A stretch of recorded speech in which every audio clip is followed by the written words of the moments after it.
Naftali Bennett is Israel's economy minister and joins us now live from CNN's Jerusalem bureau. Minister, thank you so much for joining us on the show today. First of all, let me get your response as a member of the Israeli government to what Hamas has said here, saying there will be no ceasefire, they will not agree to one, unless the 8-year blockade of Gaza is ended.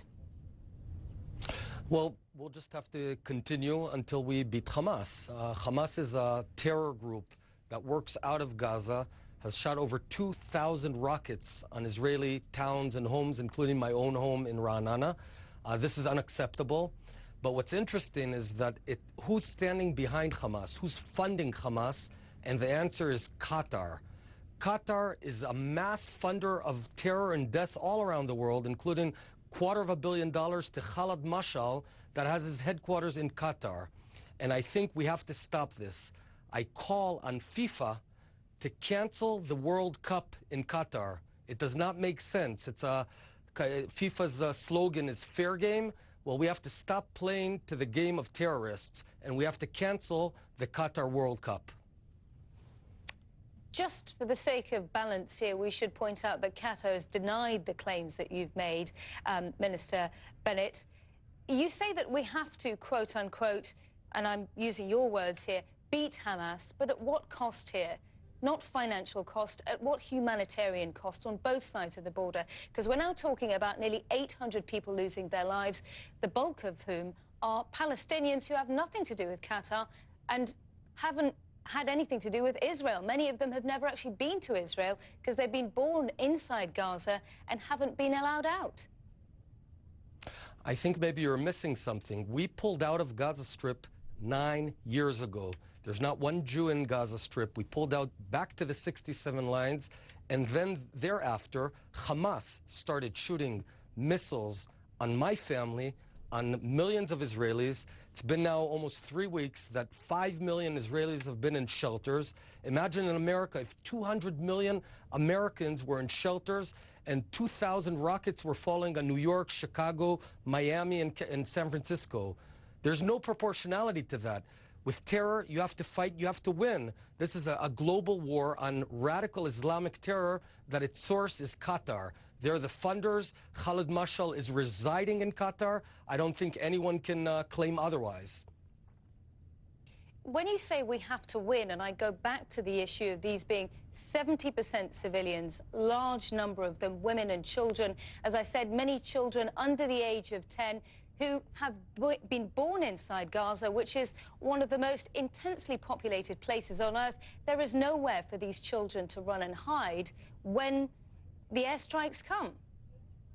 Is that a cost quite the contrary that you feel comfortable with? Quite the contrary.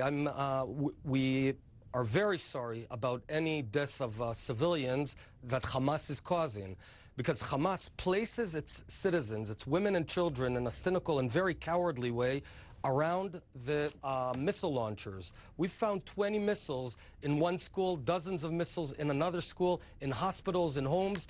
This is a cynical way where Hamas is sending the women and children to hide those missile launchers. They shoot at us, and then when they die, it's effectively Hamas's responsibility. I call on Hamas to stop that. This whole thing can go away if Hamas decides to disarm and stop shooting missiles on Israel. Now, there's obviously a huge cost to Israel as well. We're not just talking about the humanitarian costs in Gaza and also Israel with the loss of lives. It is actually affecting your economy, and that is your brief, Mr. Naftali Bennett. This is affecting the tourism industry. We now know that flights have resumed to Tel Aviv Ben Gurion Airport, but only just in the last hour or so.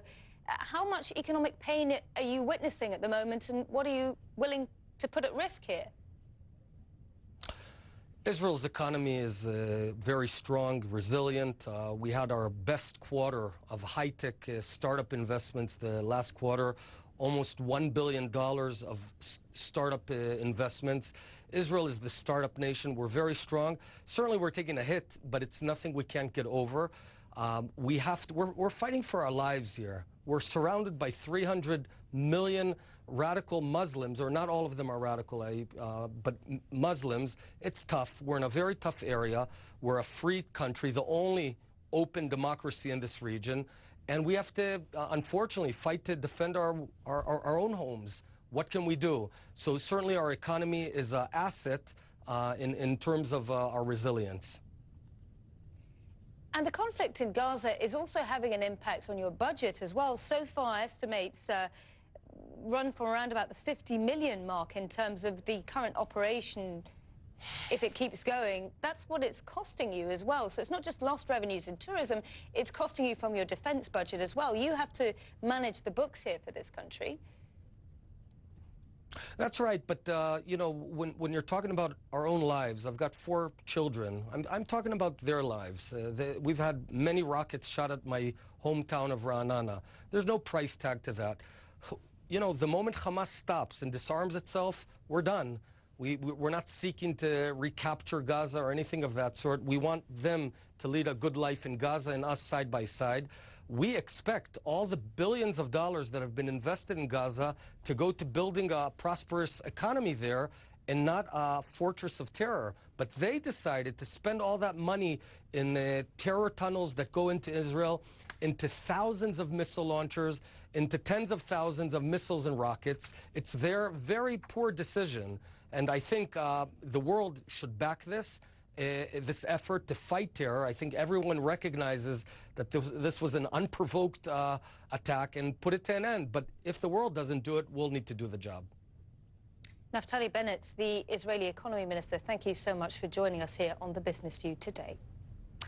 Well, this is the